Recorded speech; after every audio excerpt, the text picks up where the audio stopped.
ज़मीनें ज़रूर है अपने चहेतों को बांटी जा रही है जो ऑलरेडी उद्योगपति हैं। तो इन्होंने एक हॉस्पिटल की घोषणा की थी, उस हॉस्पिटल को भी ये बंद करेंगे। कब करेंगे? 2024 के बाद कब करेंगे? तहसीलों में भ्रष्टाचार जब पहले होता था 15 महीनों की सरकार में होता था। सिर्फ आके बोल देने से कोई इन्वेस्टमेंट नहीं आता है। जावद विधानसभा सीट मध्य प्रदेश की चुनिंदा सीटों में शामिल है। राज्य के आखिरी छोर पर मौजूद जावद अरावली की खूबसूरत पहाड़ियों पर बसा हुआ है और राजस्थान की सीमा से लगा है। अफीम और लहसुन की खेती के लिए मशहूर जावद मंदसौर लोकसभा सीट का एक हिस्सा है। राज्य सरकार में एमएसएमई मंत्री और बीजेपी के ओम प्रकाश सखलेचा यहां से विधायक हैं।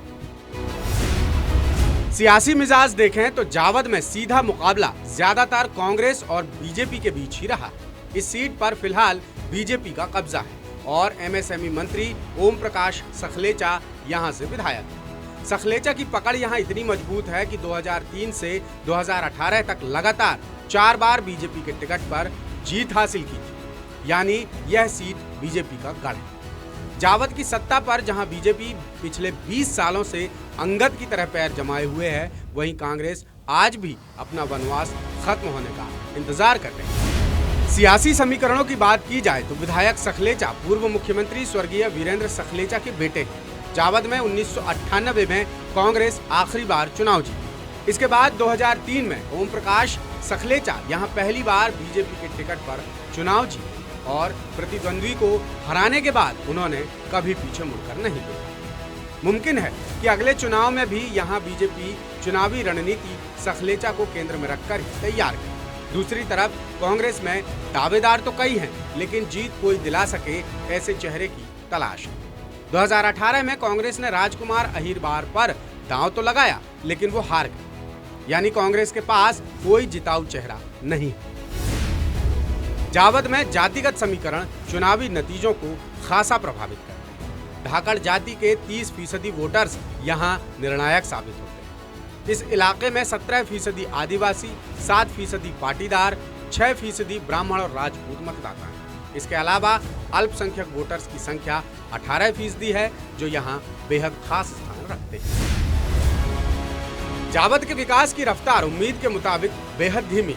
बीजेपी विधायक ने चुनाव से पहले यहां रोजगार देने का वादा किया, लेकिन इस दिशा में कोई खास उपलब्धि नजर नहीं आई। बेरोजगारी और उद्योगों की कमी से स्थानीय नाराज नजर आए। उन्होंने उद्योगों की कमी को यहां का एक बड़ा मुद्दा बताया। इसके अलावा रहवासियों की सबसे बड़ी समस्या जावद से दूसरी जगहों के लिए कनेक्टिविटी है। शाम 6 बजे के बाद नीमच जिले के लिए कोई भी ट्रांसपोर्ट सुविधा यहाँ उपलब्ध नहीं। वहीं स्वास्थ्य सुविधाओं की भी कमी है और जावद इससे हमेशा से जूझता है। कुल मिलाकर विकास की रफ्तार धीमी होने की वजह से मिशन 2023 की जंग यहाँ पर बीजेपी के लिए बहुत चुनौती भरी रहने वाली है। मंदिर को व्यवस्था की जरूरत है और व्यवस्थाएं हो भी रही है। मांगलिक भवन बन रहा है, रोड का निर्माण हुआ है, एक और ऊपर अपने जो राजस्थान का रोड है उसका निर्माण कार्य चल रहा है, डोम वगैरह बन रहे हैं, विकास हो रहा है। अभी बीजेपी की गवर्नमेंट है तो विकास भी अच्छा हो रहा है। एमपी को कैसे लीडर की ज़रूरत है, कैसा होना चाहिए लीडर आप लोगों के हिसाब से? आप लोग क्योंकि वोट दे चुके हैं तो मैं आपसे पूछना चाहती हूँ। मतलब कि नई शिक्षा नीति जो लागू करी है अपने शिवराज सरकार ने, वो गलत है या सही, ये स्टूडेंट पर डिपेंड करता है। मैंने बहुत सारे सेकंड ईयर के स्टूडेंट को देखा है जिनको यही नहीं पता कि उनके सब्जेक्ट क्या है। वो मतलब सब सिलेबस को धीरे धीरे छोटा किया जा रहा है शिक्षा नीति में, इसलिए सरकार से निवेदन है कि ऐसा ना करें। आपको लगता है आप घर से स्कूल तक आने में पूरी तरह सेफ हैं, या मतलब मैं वही जानना चाहती हूँ सेफ्टी के बारे में आपका क्या कंसर्न? सेफ नहीं है बिल्कुल नहीं है सेफ। तो यहाँ पर एक तो सफाई का मुद्दा है, सफाई होती नहीं है। दूसरी बात यहाँ रोज़गार भी नहीं है। तीसरी बात यहाँ क्या है कि सिर्फ वादे ही हैं, काम कुछ होते नहीं हैं।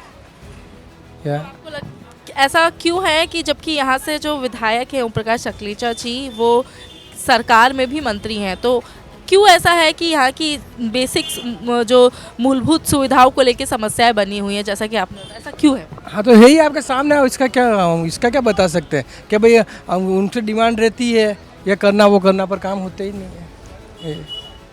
रोजगार को लेके आप क्या कहना चाहेंगे? रोजगार के क्या? रोजगार कहाँ, कुछ नहीं है रोजगार यहाँ कहाँ है। बस ये दुकान वुकान है जो आवश्यक चीज़ें हैं तो इसकी दैनिक रूप वाली। सरकार को क्या करना चाहिए इन सब समस्याओं के बारे करना क्या चाहिए सरकार को? सब सुविधा है जो आप बता रहे हो समस्या, इसका हल निकालना चाहिए और क्या। में? आपको लगता है उद्योग और लगने चाहिए? हाँ लगना चाहिए, इससे रोजगार बढ़ेगा, रोजगार मिलेगा स्थानीय लोगों को। स्वास्थ्य सुविधाओं के बारे में? स्वास्थ्य सुविधा तो अभी अच्छी चल रही है हॉस्पिटल में। हाँ डॉक्टर वगैरह सब हैं लोग। हाँ शिक्षा को लेकर? शिक्षा का भी बढ़िया चल रहा है। सब है, महंगाई नहीं है जब क्या, महंगाई तो है ही जी। यदि बेचारा गरीबा के वेरिया है क्या नहीं कर बेटा, हर चीज के महंगे, धंधा नहीं, पानी नहीं, कहीं कोई नहीं। हर आए दिन परेशान कर रहे हैं। समस्याएं तो बहुत सारी है। यहाँ पे रेलवे ट्रैक नहीं है, रेलवे ट्रैक यहाँ से 11 किलोमीटर 12 किलोमीटर दूर है, और यहाँ से हाईवे भी यूँ मान के चलो कि 8 किलोमीटर दूर निकल रहा है यहाँ से। अगर यहाँ से हाईवे निकल जाए या फिर रेलवे ट्रैक निकल जाए तो यहाँ पे जावद में बहुत सारे जो ये रोजगार की कमी बहुत है। अभी फैक्ट्री अभी दूर दूर लग रही है, यहाँ से लगभग यूँ मान के चलो कि 10 से 12 किलोमीटर दूर लगी हुई है फैक्ट्री अभी लगी। तागा फैक्ट्री मंत्री जी ने लगवाई है जो जी। तो क्या आप क्या चाहते हैं, सरकार क्या करे? सरकार यहाँ पे रोजगार दे लोगों को, और क्या है, फैक्ट्रियाँ डाले तो काफ़ी दूर नहीं डाले, पास ही डाले। और जो पास में फैक्ट्री है उसमें जावद के लोगों को नहीं लिया जा रहा है। जावद के लोगों को लेंगे तो जावद का रोजगार बढ़ेगा। इधर 8 बजे बाद कोई साधन नहीं नीमच का, और 7 बजे बाद इधर नए गांव का कोई हमारा साधन नहीं है, पर प्राइवेट रिक्शा करके जाना पड़ता है। तो इस साधन के लिए कोई उपाय हो, स्लीपर गाड़ी इधर से निकले तो हमें कुछ फायदा मिले। रोडवेज रोजगार भी बढ़ेगा, इधर रात को दुकानें भी खुली रहेगी, स्लीपर गाड़ी रुकेगी तो सवारी उतरेगी, कुछ खाने पीने का लेगी तो रोजगार बढ़ेगा। इसलिए स्लीपर इधर से निकाला जाए। 15 साल से ज़्यादा वक्त हो गया है, विधायक भी वही है, सरकार भी वही है, तो क्यों नहीं? आपको क्या लगता है कि क्यों नहीं? कांग्रेस के समान जमाने से चल रहा है, कांग्रेस के ज़माने से बसें बंद है, कुछ हुआ नहीं, हल नहीं निकला है। क्या मालूम सरकार क्या निकाले हल, पर बसों का साधन होना चाहिए। ट्रेन रुकती थी नया गाँव, वो भी बंद हो गई है, तो उनको भी चालू करवाना चाहिए। सांसद महोदय कोशिश कर रहे हैं कि चालू करवाने की, कह रहे हैं कि हम चालू करवाएंगे। एक फैक्ट्री है विक्रम वाले, तो उसमें शुरू में कुछ स्थानीय लोग हैं, बाकी ज़्यादातर बाहर की है। बाहर वालों को ज़्यादा लेते हैं, यहाँ वालों को प्राथमिकता कम देते हैं। क्या आपको लगता है यहाँ के लोगों को ज़्यादा रखना चाहिए? बिल्कुल यहाँ लोगों को रखना चाहिए ताकि रोजगार की समस्या हल हो उनकी। जनप्रतिनिधियों को इस बात पर ध्यान देना चाहिए कि कम से कम जहाँ जो फैक्ट्री है विक्रम, उसमें जावत के व्यक्तियों को ज़्यादा से ज़्यादा लिया जाए। तो धंधा डाउन है यहाँ लॉकडाउन से, और यहाँ धंधा बिल्कुल चल नहीं रहा है अभी। लॉकडाउन के बाद अभी तक इस पे काम नहीं हुआ, क्या कारण लगता है कि उसके बाद भी इतना समय बीत गया? इतना समय बीतने के बाद में भी क्या है कि हर धंधा डाउन है यहाँ पर, किसी दुकान में कोई ग्राहक नहीं है। इतना माल लगा कर बैठे हैं तो भी मतलब ग्राहक नहीं आया, रिटर्न नहीं मिल रहा हमको। सरकार तो क्या मदद करेगी, अब सरकार से क्या उम्मीद रखें। व्यापारी तो कि सरकार केवल किसानों की है, और व्यापारी को तो कुछ भी नहीं है। व्यापारी को क्या मिल रहा है? व्यापारी तो इतना पूंजी लगाने के बावजूद टैक्स भर रहा है, उसके बावजूद भी व्यापार नहीं चल रहा है। अब सरकार हमारी क्या सहायता कर सकती है? अंकल बात करेंगे जावद में आम समस्याएं क्या हैं लोगों? आम समस्याएं जावद में एक तो सड़क की है, सड़कें बहुत ख़राब है। सुअर की समस्या है, गायों की समस्या है, ये सब्जी मंडी की समस्या। अतिक्रमण तो होते ही रहते, हटते ही नहीं है। ये जितनी बार हटाओ तो 2-4 दिन बाद फिर आके बैठ जाते हैं। विकास को लेके क्या बोलेंगे? यहाँ से हमारे विधायक जी मंत्री भी है सरकार में, तो आपको लगता है उस हिसाब से विकास हो पाया? क्योंकि एक जो विधायक अगर मंत्री होता है तो कुछ अलग लेवल का विकास कर सकता है। जावद के लोग विकास चाहते ही नहीं है। जावद में 3 धंधे चलते हैं, जुआ सट्टा, तोड़ बट्टा और ब्याज बट्टा। ये 3 धंधे चलते हैं, बाकी चौथा धंधा कोई चल ही नहीं सकता। अब इसमें मंत्री जी क्या कर रहे, विधायक जी क्या कर रहे हैं? जावद में रोजगार के लिए रोजगार स्थापित करना चाहिए, जावद के लोगों को रोजगार मिलना चाहिए, और ऐसी व्यवस्था करना चाहिए कि जावद के बाज़ार में ग्राहकी बढ़े। अभी आसपास 2 बड़ी सिटी हो गई है, निम्बाड़ा और नीमच। तो आसपास के जितने भी गांव वाले हैं नीमच और निम्बाड़ा जाना पसंद करते हैं, क्योंकि उनको बड़ा मार्केट मिलता है, किराया बराबर ही लगता है, इसलिए वो लोग यहाँ नहीं आते हैं। तो जावद के आसपास के गांव वाले जावद में नहीं आ रहे हैं। आम जनता की समस्या एक तो ये रोड का सही साट नहीं है। जाने आने गाड़ी जाने आने में जो है ना बहुत परेशानी आती है। 2 व्हीलर से जाते हैं तो बहुत परेशानी, गली कूचे में जाते हैं तो बहुत परेशानी आती है। पानी आए तो बड़ी परेशानी है यहाँ। लघु उद्योगों का यहाँ जो शुरू से भी लगभग 10-15 सालों से इस पर चर्चा भी हो रही है, बाकी वो अभी आया नहीं। लघु उद्योग या तो हो सकता है यहाँ लोकल लोगों ने कम इंटरेस्ट लिया हो, प्रशासन, बाकी ये होता है तो इसका इफेक्ट जाओ तो बहुत ज़्यादा होगा, रोज़गार बढ़ेगा। शिक्षा के बारे में क्या बोलेंगे? शिक्षा आज भी यहाँ के युवाओं को अगर उच्च शिक्षा लेनी हो तो दूर ही जाना पड़ रहा है। बिल्कुल जाना पड़ रहा है। दूर क्या है, लगभग इंदौर, उदयपुर या जयपुर महानगरों की तरफ ही मुड़ना पड़ता है। जावद की जनता खुश है। आदरणीय भाई साहब ओम प्रकाश जी सकलेजा 5 बार जीत गए हैं और आगे भी जीतेंगे और जावद की जनता उनसे खुश है। उन्होंने किसी के प्रति मतलब जो है कोई नुकसान या कोई ऐसी मतलब उनकी जनता के लिए कोई नुकसान हो ऐसा उन्होंने कभी कदम नहीं उठाया है और जावद को जावद को अच्छा बनाना चाहते हैं, क्योंकि ये प्रदेश का ये वीरेंद्र कुमार सकलेजा का मुख्यमंत्री का गांव है, उनके पुत्री है जो 5 बार जीत गए हैं और मंत्री बन गए हैं। और विकास हुआ है, विकास बहुत अच्छा हुआ है और आगे भी और होगा और अब से ये मुख्यमंत्री बन जाएंगे तो सारा विकास सब हो जाएगा और जावद के लिए जो चल रहा है शासन उसी को आगे रखेंगे, जिसका चल रहा है उसी को। क्या कारण? कारण क्या, इस बढ़िया शासन रहा है इनका, कोई किसी प्रकार का कोई तकलीफ नहीं रही, बढ़िया चल रहा है। विकास है जावद? विकास हुआ ना, बिल्कुल हुआ, विकास अच्छा हुआ।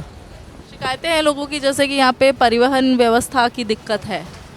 हाँ, वो तो ऐसा तो इतनी नहीं है, परिवहन व्यवस्था तो नहीं है इतनी, फिर भी ठीक है, परिवहन की तो यही है व्यवस्था। पिछले चुनाव में वादे किए गए थे विकास के, वो पूरे हुए हैं? एक भी नहीं हुआ पूरा, एक भी वादा पूरा नहीं हुआ। सिर्फ हथेली में हाथे दिखाते हैं विधायक महोदय और कुछ नहीं है। बड़ी बड़ी बातें खूब है, इसके अलावा कुछ नहीं है। अभी कल ही उन्होंने जो वो आपका क्या बोलते हैं TCS की टीम बुलाई थी, तो IT कंपनी वालों को कौन ले जाएगा? MBBA वालों को, MABA वालों को, IT वाले चाहिए ना। तो क्या मतलब है इसका? इतने लोगों की सिलेक्शन हो गया, कितने लोग नहीं दिले उन्होंने?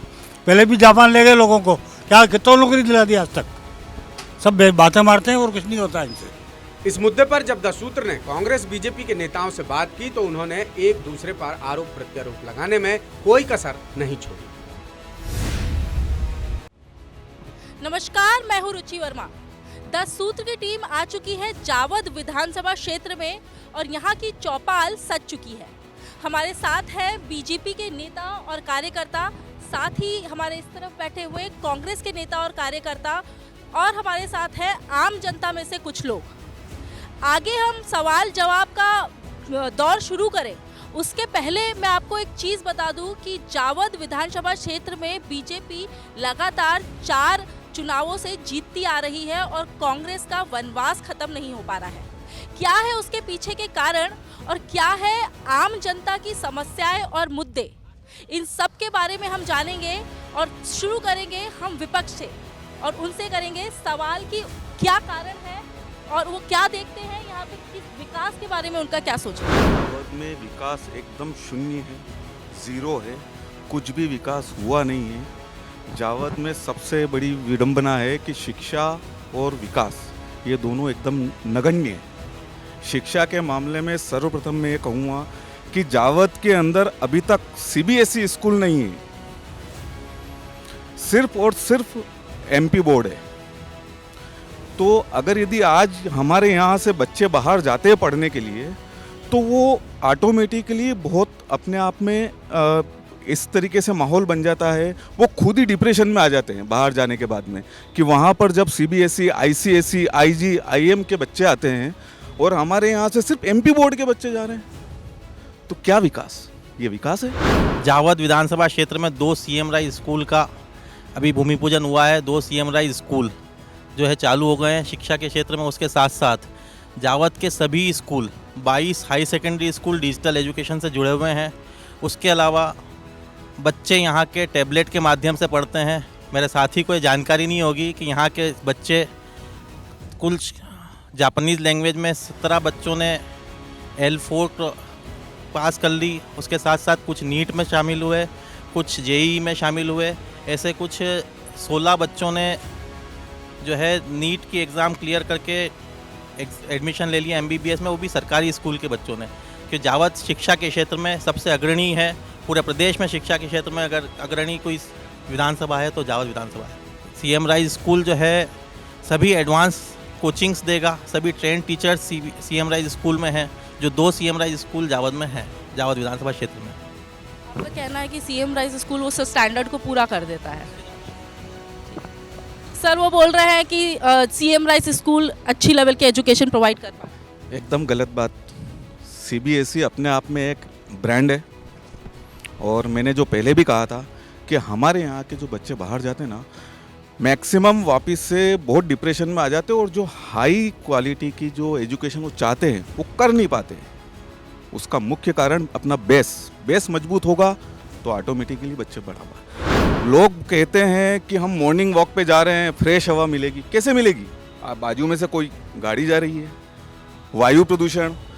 जावद के अंदर एक भी ऐसा कोई गार्डन नहीं है जहाँ पे कि जावद की जनता वहाँ पर घूम सके। गार्डन्स के क्षेत्र में अभी नगर पंचायत में चुनाव हुए हैं और प्रयास जारी है। अतिशीघ्र नगर पंचायत अध्यक्ष हमारे सोहन माली बैठे हैं, अतिशीघ्र इन्होंने जगह का भी चयन किया है, और वैसे नगर पंचायत के पास में एक ऑलरेडी गार्डन बना हुआ है और भी गार्डन के यहाँ पे प्रयास किए जा रहे हैं। छोटे बच्चों के हिसाब से बनाया हुआ है, बड़ों को घूमने के लिए एटलीस्ट नहीं तो भी आज बहुत सारा आप जानते हैं कि किसी को शुगर का प्रॉब्लम है, किसी को क्या, तो एटलीस्ट 5 किलोमीटर्स तक तो आदमी घूमना चाहिए। वो वहाँ पर सुविधा है ही नहीं।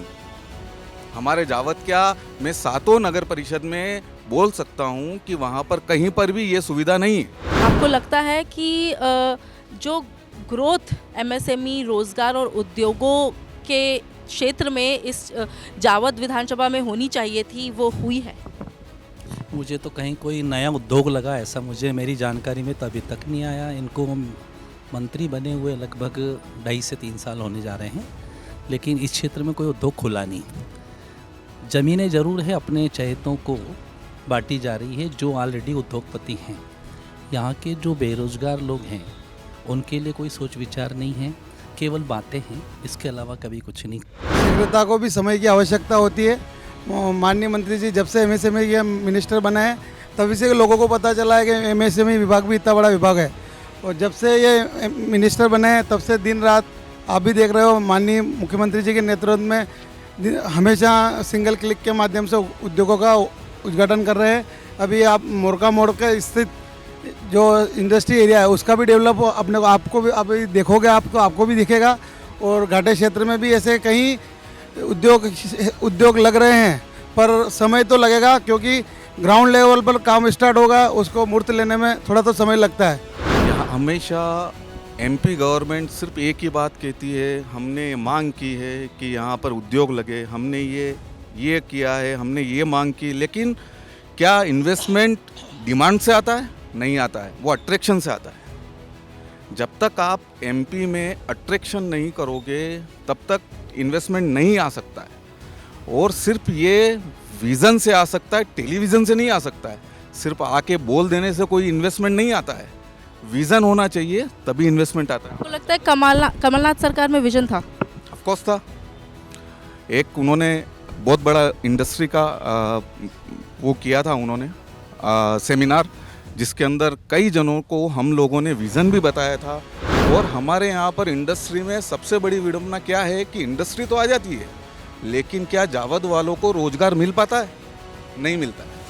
सब बाहर के लोगों को रोज़गार दिया जाता है। ऐसा क्यों? जावद विधानसभा में 3-4 सोलर प्लांट लग चुके हैं, धागा फैक्ट्री लग चुकी है जो चल रही है। मोरका मोड़ पर इंडस्ट्रीज एरिया में लगभग 6 करोड़ से विकास कार्य चालू है, वहाँ बहुत जल्दी प्लाट आवंटित किए जाएंगे, वो उद्योग बढ़ेंगे। इधर हमारा नया गाँव क्षेत्र के इधर भी एथेनॉल के प्लांट का काम लगभग चालू हो चुका है शहर में, और लगातार इस विजन पे मंत्री जी काम कर रहे हैं, भाजपा की शासन काम कर रहा है। भाजपा का विजन कांग्रेस से बेहतर है? भाजपा का बहुत बढ़िया विकल्प है और बहुत बढ़िया विजन है। कांग्रेस का अगर हम बात करें 20 साल पहले की, तो आपने भी देखा होगा कि सड़कें थी नहीं। अगर हम दूसरी बात करें तो बिजली कितने घंटे आती थी, लोग पहले बैटरी और घर में लगा के रखते थे। आज की स्थिति है कि घर सब भूल गए कि 24 घंटे लाइट आती है तो घर में कोई लगाने की ज़रूरत नहीं है, बैटरी हो रही है। दूसरा एक सवाल ये रहेगा, उनका कहना अगर कुछ उद्योग हैं भी तो उसमें बाहर से लोगों को लाके रोज़गार दे दिया जाता है, यहाँ पे बेरोज़गारी की समस्या बनी हुई। ऐसा कुछ भी नहीं है, यहाँ लोकल लोग ही रोज़गार मिल रहा है। और धीरे धीरे और जितने भी उद्योग आएंगे उसमें लोकल को ही फर्स्ट प्रायोरिटी पे लिया जाता है। बहुत समस्या है, खाद नहीं मिल रहा है, इसके अलावा उनको MSP भी नहीं मिल रहा है। माफ़ हुआ है, कमलनाथ सरकार ने 50,000 तक के ऋण माफ़ किए, इन्होंने ऋण माफ़ नहीं किया, बिल्कुल सारे बंद कर दिए इनने, न उनका ब्याज माफ़ किया। किसान परेशान है, न उनको फसल का मुआवजा मिल रहा है। मुआवजा तो इन्होंने ही वादे किए थे कि हम सबको देंगे, इन्होंने दिन दिए। हमने तो कभी नहीं कहा कि हम सभी को मुआवजा कर्ज माफ़ करेंगे, ऐसा कोई हम भाजपा ने ऐसा कोई कभी जो भी संकल्प लिया है, जब भी लिया है, उसको निश्चित ही पूरा किया है। देखो बातें तो बहुत कर रहे हैं, 18 साल से क्या किया, ठीक है, नगर परिषद अभी भी रही, इसके पहले 5 साल पहले भी रही। हालात ये हैं, उद्योग की जो बात करी अभी गुजर खेड़ी, ये कमलनाथ जी ने भीलवाड़ा के एक उद्योगपति थे, उनको ज़मीन आवंटित की थी और हमने उसको मात्र 3 महीने में शुरू भी करवा दिया था। दूसरी बात, बिजली की अगर बात कर रहे हैं तो सौर ऊर्जा की बिजली इस क्षेत्र में बिल्कुल भी नहीं मिली, 1 यूनिट भी। करोड़ों रुपए के प्लांट लगे हैं, हजारों यूनिट बिजली यहाँ से पैदा हो रही है, लेकिन वो जा रही है दिल्ली और कलकत्ता। नीमच में, नीमच जिले को उस यूनिट से 1 भी यूनिट बिजली प्राप्त नहीं हो रही है। भ्रष्टाचार, करोड़ों रुपए लेके विधायक इधर से उधर हुए, उनको किसने जिताया था? जनता। 2018 में बहुमत किसको दिया था? कांग्रेस को। 1 सीट भले ज़्यादा हो, सीटें 14 थी, 214 थी, 114 थी और निर्दलीय मिला के 122 थे, इनके पास तो 109 थे। तो सरकार तो कांग्रेस की चुनी थी, ये तो पिछले दरवाजे से आए। तो ये बेकार की बातें हैं, यहाँ के मंत्री जी कोई ध्यान नहीं देते, बड़ी बड़ी बातें करते हैं। एक बताओ, यहाँ के लोगों को रोजगार मिला? एक चीज़ पूछना चाहूँगी कि चंबल का पानी यहाँ कब आएगा, वो उसके बारे में। हर इलेक्शन में, हर कार्ड में ये बोला जाता है चंबल का पानी आएगा, चंबल का पानी आएगा, लेकिन पता नहीं कब आएगा। क्या लगता है ऐसा?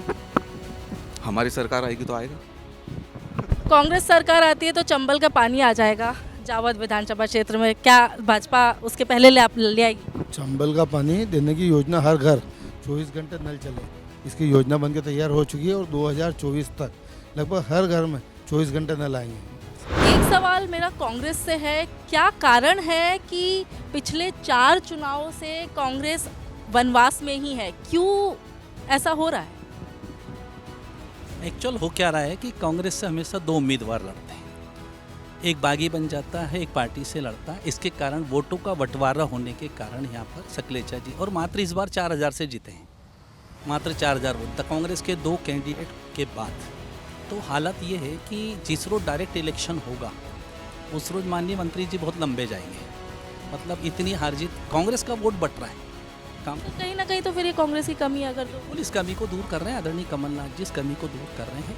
दूसरी बात मैं एक और आपसे कहना चाह रहा था कि जो CCI फैक्ट्री की बात करी, अच्छे दिन आएंगे, 15 लाख भी मिलेंगे और अच्छे दिन आ गए, दिल्ली में सरकार है तो CCI चलाना चाहिए। ये लोग लग रहे हैं, वहाँ माफिया लोग लग रहे हैं इस बात को लेके कि इस इंडस्ट्रीज को प्राइवेटाइजेशन में ले लें और हम अपनी पार्टी करें। झगड़ा इस बात को लेके चल रहा है। माननीय सांसद भी कई बार कोशिश कर चुके हैं, लेकिन उनकी हिस्सेदारी नहीं हो रही बराबर। ट्रांसफर उद्योग की बात कर रहे हैं, यहाँ की तहसीलों की ऐसी हालत है, अभी 3 मौतें हुई हैं केवल पटवारियों के कारण। एक जगह सी जमीन को लेके तहसीलों में भ्रष्टाचार हो रहा है, राशन कार्ड नहीं बनते हैं, नामांतरण नहीं होता। अभी भी मैं SDM महोदय को शिकायत, रेत के डंपर इनके संरक्षण में चल रहे हैं। एक यहाँ होता है डोडा चूरा, इनके लोग अभी पकड़ाएं भाजपा के। सबसे ज़्यादा मंत्री जी के संरक्षण में भ्रष्टाचार जो हो रहा है, डोडा चूरा चल रहा है। और रेत के डंपर सुबह जावद में देखिए आप, 5-6 डंपर आते हैं जिसमें भाजपा के लोग, कुछ लोग दलालियाँ कर रहे हैं। उसको तो हमेशा दिखेगा कि कोई कार्य नहीं होता, कहते हैं ना कि कोई गर्दन भी कटा के रख देंगे तो भी उनको वो तो यही कहेंगे कि सही नहीं कटी। मेरा तो ये मानना है कि अगर तहसीलों में भ्रष्टाचार, हमें तो नहीं लगता है, हम वहाँ पटवारी अभी जैसे कि मुआवजे की घोषणा हुई, तुरंत सभी पटवारी और तहसीलदार सभी ग्राउंड लेवल पर जाकर खेतों में जाकर निरीक्षण किया और हैंड टू हैंड उसकी कार्रवाई करी। और आप तहसीलों में भ्रष्टाचार जब पहले होता था, 15 महीनों की सरकार में होता था। प्रधानमंत्री आवास योजना, जिसमें जैसे ही किसी को आवास प्राप्त हुआ 20% आप हमारे को पैसा दीजिए, तब हम आपको पास करके देंगे। इसको क्या है कि हमारे शिवराज जी सर जो मुख्यमंत्री जी हैं, उन्होंने एक इंस्टीट्यूशनल करप्शन, जिसको बोल सकते हैं अपन, करप्शन नहीं इंस्टीट्यूशनल करप्शन के हिसाब से इस तरीके से किया कि हम देंगे। जैसे अभी सबसे बड़ा आपने देखा होगा धार में, धार जिले का वो डैम क्या हुआ, इतना पैसा उनको दिया है, आखिर वो हुआ वो इंस्टीट्यूशनल करप्शन के हिसाब से हुआ है। अगर भ्रष्टाचार करना होता तो योजनाएं डायरेक्ट खाता पैसे में डालते हुए सरकारी माध्यम से पैसा बंटवाती। जब ऑनलाइन योजना लागू कर दी है, ऑनलाइन हितग्राही के खाते में पैसे जा रहे हैं, तो भ्रष्टाचार का सवाल कहाँ पैदा होता है? कोई भी योजना हो, सब ऑनलाइन योजना हो रही है, आप ऑनलाइन फॉर्म भरिए, ऑनलाइन पैसे आपके खाते में आ रहे हैं। तो इस योजना को आप खुद देख लो, अभी आवास योजना तो हर हितग्राही के खाते में पैसे जा रहे हैं, न कि नगर पंचायत के खाते में जा रहे हैं या किसी ट्रांसपोर्ट तो डायरेक्ट हितग्राही के खाते में हो रहा है ना, तो फिर भ्रष्टाचार की सवाल ही पैदा नहीं होता। मेरा सवाल ये है कि आप लोगों को क्या लगता है जो जनता की मुख्य समस्याएं ग्राउंड लेवल पे क्या है? एक जावत की जो समस्या मूल रूप से है, एक तो परिवहन की समस्या बहुत ज़्यादा है। एक अस्पताल की जो सुविधाएं होना चाहिए और जो सुविधाएं जनता को मिलना चाहिए वो अभी पर्याप्त मात्रा में नहीं है। परिवहन का जहाँ तक सवाल है, परिवहन की समस्या निश्चित तौर पर यहाँ पर है, लेकिन अभी जो साधन लोगों के अपने साधन हैं, और जहाँ तक सवाल है जावत से नीमच के और नया गांव के लिए ऑटो रिक्शा की पूरी सुविधाएं हैं यहाँ से। बाकी बसों का जहाँ तक सवाल है, उतनी सवारी बसों को मिलती नहीं है, तो परिवहन की दिक्कत रहती है। 15 साल के अंदर जावत से जो बसें जाती है, नीमच से नया गांव की डायरेक्ट निकलती है, इन्होंने 15 साल में किया क्यों बसों के लिए? वो बसें जावत होकर चलनी चाहिए ना, जावत के परमिट की बसें। जावत से राजस्थान जाने के लिए कहीं कोई साधन नहीं। अब बता रहे हैं कि सवारी मिलेगी कैसे? अगर कोई साधन आएगा तो सवारी मिलेगी, अगर साधन ही नहीं होगा किसी चीज़ का। कांग्रेस के शासनकाल था, भैया ने 4 बसें चलाई, इन्होंने क्या किया पूछो? रोजगार को लेके हमारे माननीय मंत्री 20 साल से इस जावत विधानसभा क्षेत्र के लोगों को धोखा दे रहे हैं। 20 साल से भाजपा के विधायक हमारे यहाँ है, उसके बाद एक भी रोजगार के संबंध में उद्योग नहीं लगाया है। अभी वर्तमान में उद्योग मंत्री है, एक भी उद्योग इन्होंने यहाँ नहीं खोला है। और उनके पिताजी की स्मृति में जो इन्होंने एक हॉस्पिटल की घोषणा की थी, उस हॉस्पिटल को भी ये बंद कर दिया, और जिनको रोजगार दिया था वो भी छीन लिया गया है। कांग्रेस पिछले 4 चुनावों से वापस नहीं आ पा रही है। 98 का चुनाव था जब कांग्रेस लास्ट बार आई थी। क्या लगता है भाजपा आगे भी रहने वाली है या कांग्रेस से थोड़ा तगड़ा मुकाबला मिलना है? नहीं, मुकाबला कुछ है नहीं। भाजपा सीधे 5वीं बार भी मध्य प्रदेश में सरकार लड़ेगी। कांग्रेस तो न पूरे देश में बची है, न प्रदेश में बची है, न जावत विधानसभा में बची है। इसलिए मध्य प्रदेश में पुनः भाजपा की सरकार आएगी और जावत से भी भारतीय जनता पार्टी के उम्मीदवार पुनः कमल खिलाएंगे। चुनाव में विधानसभा में कांग्रेस जीती थी, उसके बाद अब चुनाव है, ये कैसे मान लिया जाए कि कांग्रेस गई? कैसे मान लिया जाए? पीछे के दरवाजे से आके सरकार बनी। मैंने आपको पूर्व में भी कहा, 2 बड़ी उपलब्धियाँ कांग्रेस की यहाँ अच्छी थी, उसको भारतीय जनता पार्टी के लोगों ने, सांसद ने, विधायक ने, मंत्री जी ने, पूरे संसदीय क्षेत्र के लोगों ने विरोध किया। मेडिकल कॉलेज हमने मात्र 3 दिन में स्वीकृत कराया आदरणीय कमलनाथ जी के नेतृत्व में। दूसरी बात, दिल्ली बॉम्बे कॉरिडोर जो यहाँ नयागांव होके जाना था, इन्हीं लोगों ने विरोध करके उसको राजस्थान कोटा से लेके जावरा रतलाम में जोड़ा, सुहासरा शामगढ़ की। अगर वो दिल्ली बॉम्बे कॉरिडोर इस क्षेत्र में रहता, जो सेंट्रल मिनिस्टर कमलनाथ जी थे आवास पर्यावरण, उसके आवास मंत्री और शहरी उद्योग मंत्रालय में, तब उसको स्वीकृत किया था। अगर वो कॉरिडोर इधर आता तो इस क्षेत्र में मान लो कि इतना रोजगार मिल जाता, लेकिन इन्होंने विरोध किया। मेडिकल कॉलेज का सारे पत्रकारों ने भी सपोर्ट किया, लेकिन भारतीय जनता पार्टी के सांसद, विधायक और मंत्री सब ने विरोध किया कि मेडिकल कॉलेज नहीं खुलना चाहिए। दिल्ली बॉम्बे कॉरिडोर का जो कांग्रेस के हमारे सदस्य माननीय साथी कह रहे हैं कि हमारी सरकार में हुआ, तो उनकी सरकार में जब हुआ कोई कॉरिडोर जारी हुआ तो उनको ये प्लान करना था। अब हम तो चाह रहे हैं दिल्ली को मुंबई कॉरिडोर जो है उसका चौथा फेज़ जो है नयागांव होके निकलेगा, और पूरा नयागांव से नयागांव तक, रतलाम से नयागांव तक दिल्ली मुंबई कॉरिडोर का चौथे फेज़ का काम और इंडस्ट्रियल कॉरिडोर का काम शुरू होगा। हॉस्पिटल की बहुत बड़ी समस्या है, जो सकलेचा जी 20 साल हो गए उनको यहाँ पे राज करते करते, लेकिन हॉस्पिटल के नाम पर 0 है। और इनको बात करते अपन जावत की, ये बात करते जापान की, कि हमने जापान भेजा 20 जनों को, और उसके बाद में इन्होंने बोला कि 2000 आदमियों को हम जापान भेजेंगे, लेकिन आज दिन तक इन्होंने एक बच्चे को उसके बाद में जापान नहीं भेजा। जैसे ये कांग्रेस वाले बोल रहे हैं कि 20 सालों में विधायक नहीं जीता, ये नहीं जीता सरकार। जब भारतीय जनता पार्टी विकास कर रही है तो मध्य प्रदेश में सरकार बन रही है। हमारे कैबिनेट मंत्री ओमजीत सगले अच्छा विकास कर रहे हैं, तो चौथी 4 बार चुनाव जीत गए, अब 5वीं बार जीतेंगे। कांग्रेस पर तो मुद्दा है ही नहीं, बार बार बोलते हैं ये है जापान क्या होता है। जब जापान के गए तो वो खेती भी कर रहे हैं, तो अच्छा ढंग से कर रहे हैं, अच्छा काम कर रहे हैं, तो चुनाव जीत रहे हैं। अभी फिर 5वीं बार जीतेंगे हमारे कैबिनेट मंत्री। करीब 20 सालों से सकलेचा जी यहाँ से विधायक हैं और मध्य प्रदेश सरकार में मंत्री भी हैं, तो क्यों, अगर आप जो समस्याएं बता रहे हैं, क्यों वो समस्याएं ख़त्म नहीं हो रही, उसका कारण? अगर ये देखा जाए, एक्चुअल में माननीय विधायक 2008 में चुनाव जीते हैं, उसके बाद वो चुनाव वास्तव में नहीं जीते हैं। उनका अगर मूलभूत अगर वोट बैंक देखा जाए तो 48,000 से उनको ज़्यादा वोट नहीं मिले हैं। अभी पिछले चुनाव में 52 मिले हैं और यहाँ 1,80,000 वोट है। ऐसा देखो तो चुनाव जीते नहीं है, यहाँ की कुछ समस्याएं बागी और इस वजह से वो चुनाव जीते हैं, बाकी जनता ने उनको नकारा है। और आप देख सकते हो उसका पूरा वोट बैंक देखो, उनको 48,000 से ज़्यादा वोट नहीं मिले। सपोर्ट कर रही है उनको, कांग्रेस तो सपोर्ट कर रही है। कांग्रेस वाले क्या बीजेपी को वोट मांग रहे हैं क्या? कांग्रेस वाले क्या बीजेपी के लिए वोट मांग रहे हैं क्या? जनता ही सपोर्ट कर रही है, इसलिए बार बार जीत रहे हैं और फिर जीतेंगे वो। कहना है कि जो वोटों का मार्जिन होते हैं, वोटों के काउंट होते हैं, वो काफ़ी कम रहते हैं जो उनके। कुछ भी नहीं है, उनकी सोच है ऐसी, ऐसा कुछ भी नहीं है। वो बीमा तक नहीं दे पा रहे हैं। सकलेचा जी पिछले 7 दिन पहले कह रहे हैं हम बीमा दिलाएंगे। सरकार आपकी बैठी, किसको दिलाएं, कब दिलाएंगे? मुआवजा तो छोड़ दीजिए, ना तो बीमा मिल रहा। आज आप LIC से बीमा कराते हैं, आपका पैसा लगता है हर साल, जो भी 3 महीने 6 महीने, उसका आपको पैसा मिलता है। लेकिन यहाँ तो किसानों का बीमा होने के बाद ना तो बीमा मिल रहा है, मुआवजे की तो बात छोड़, करेंगे कब करेंगे? 2024 के बाद कब करेंगे? कांग्रेस के लोग जमीन से जुड़े हुए, ये तो एक 8वां आश्चर्य हो गया। न कमलनाथ जी ने कभी गांव देखा, न किसान देखे।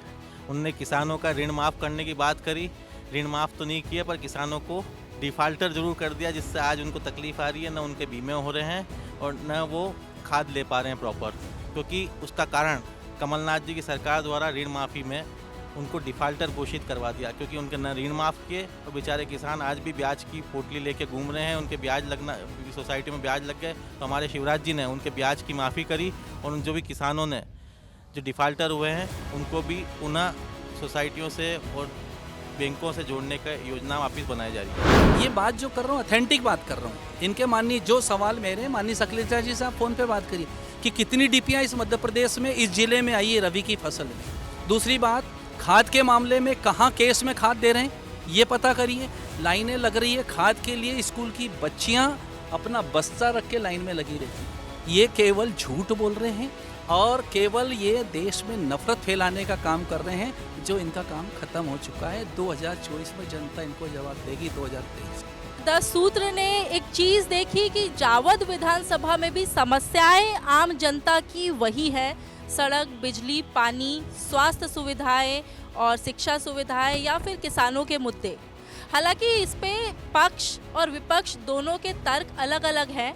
अब ये देखने वाली बात होगी कि अगले साल जो चुनाव होने हैं उसमें कांग्रेस आती है या वापस से भाजपा ही अपना परचम फहराती है। इसके अलावा द सूत्र ने इलाके के प्रबुद्धजन, वरिष्ठ पत्रकार और आम जनता से बात की तो कुछ सवाल निकल कर आए। जावद में विकास की रफ्तार धीमी क्यों है? इलाके में युवाओं को बेहतर रोजगार मिले, इसके लिए क्या कदम उठाए गए हैं? जावद में उद्योगों की स्थापना के लिए क्या कोशिशें की गई? जनता को मूलभूत सुविधाएं मिले, इसके लिए कितनी राशि खर्ची? शिक्षा, स्वास्थ्य और अवैध अतिक्रमण से जनता परेशान है, इस तरफ ध्यान क्यों नहीं दिया गया? जनता के इन सवालों के विधायक के पास कोई जवाब नहीं थे, न ही उन्होंने लिखित में इनका जवाब देने की कोशिश की। यानी विधायक जनता के सवालों से भागते नजर आए।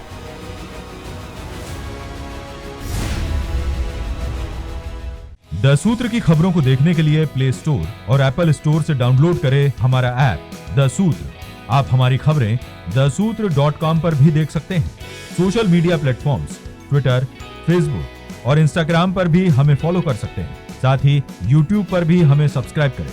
यदि आपकी नहीं हो रही कोई सुनवाई और आपके पास है कोई खबर, तो हमारे व्हाट्सएप नंबर 700000244141 पर भेजिए और बनिए हमारे सूत्र।